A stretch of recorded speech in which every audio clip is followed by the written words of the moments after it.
Indigo पर चल रहा नेशन वाइड डिसरप्शन एक सिंगल ऑपरेशनल ग्लिच का नतीजा नहीं था, बल्कि it all started with a regulatory change.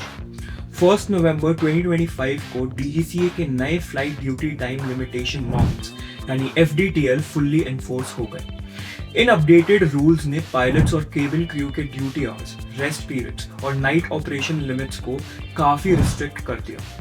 गोल ये था कि सेफ्टी स्टैंडर्ड्स को ग्लोबली बेस्ट प्रैक्टिसेस के करीब लाना, लेकिन इसका तुरंत ऑपरेशनल इम्पैक्ट एयरलाइंस पर गिरना तो तय था। बाकी कैरियर्स ने अपने क्रू रोस्टर्स और स्टाफिंग बफर्स को ग्रेजुअली रियलाइन करना शुरू कर दिया था, लेकिन इंडिगो, जो कि देश की सबसे बड़ी एयरलाइन है और रोज लगभग 2200 से ज्यादा फ्लाइट्स ऑपरेट करती है, अपने प्लानिंग साइकिल को टाइम पर एडजस्ट नहीं कर पाई। जब एफडीटीएल के टाइटन रिस्ट्रिक्शंस इफेक्टिव हुए, तो एयरलाइंस के पास अवेलेबल पायलट्स और क्रू के नंबर्स अपने शेड्यूल को सपोर्ट करने के लिए काफी नहीं थे। रिजल्ट ये हुआ कि पहले डिलेज बढ़े, फिर कैंसिलेशंस, और विद इन डेज पूरा सिस्टम एक स्पाइरलिंग कोलैप्स की तरफ चला गया। पहले 150 से 200 कैंसिलेशंस डेली दिख रही थी, लेकिन सिचुएशन तेजी से एक्सेलरेट हुई। कुछ दिनों में ही cancellations 500 to 600 flights per day तक पहुंच गई और एक दिन तो रफली 1000 फ्लाइट्स भी कैंसिल करनी पड़ी। कंट्री वाइड इम्पैक्ट इतना सिवियर था कि सिर्फ एक हफ्ते के अंदर 4500 से ज्यादा शेड्यूल्ड फ्लाइट्स कैंसिल हो चुकी थी। इंडियन एविएशन के रीसेंट इतिहास में ऐसा डिसरप्शन पहले कभी नहीं देखा गया।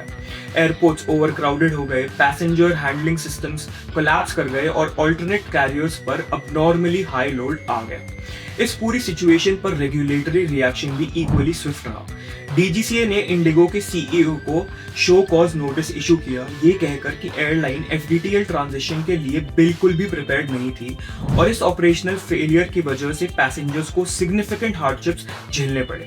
मिनिस्ट्री ऑफ सिविल एविएशन ने रिफंड टाइमलाइंस इन्फोर्स किए और इंडिगो ने अब तक लगभग 610 करोड़ रुपए पैसेंजर रिफंड्स प्रोसेस कर दिए।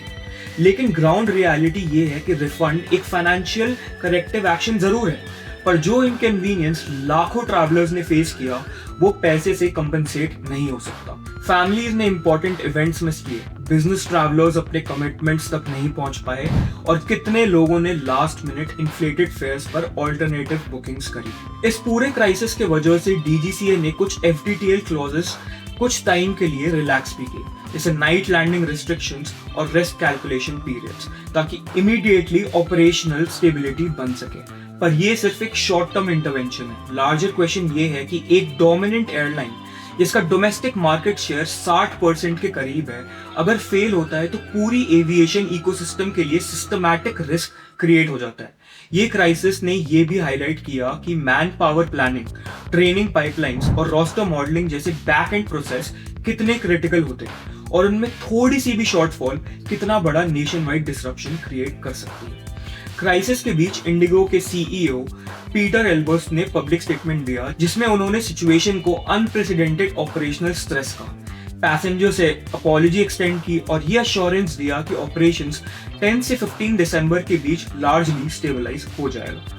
एयरलाइन ने इंटरनल मॉनिटरिंग ग्रुप्स एक्टिवेट किए, क्रू रीडिप्लॉयमेंट स्ट्रैटेजीज रिवाइज की और शेड्यूलिंग को फेज मैनर में नॉर्मलाइज करना शुरू करा है। लेकिन बड़ा सवाल अभी भी बचा है, क्या इंडिया की सबसे बड़ी एयरलाइन एडिक्वेटली फ्यूचर प्रूफ है? क्या सेफ्टी ड्रिवन रेगुलेशंस को इम्प्लीमेंट करने के लिए लॉन्ग टर्म प्लानिंग फ्रेमवर्क्स की जरूरत है? और सबसे इंपॉर्टेंट, क्या पैसेंजर राइट्स को स्ट्रेंथन किया जा रहा है ताकि ऐसे क्राइसिस में अकाउंटेबिलिटी सिर्फ अपॉलजी और रिफंड तक सीमित ना रहे?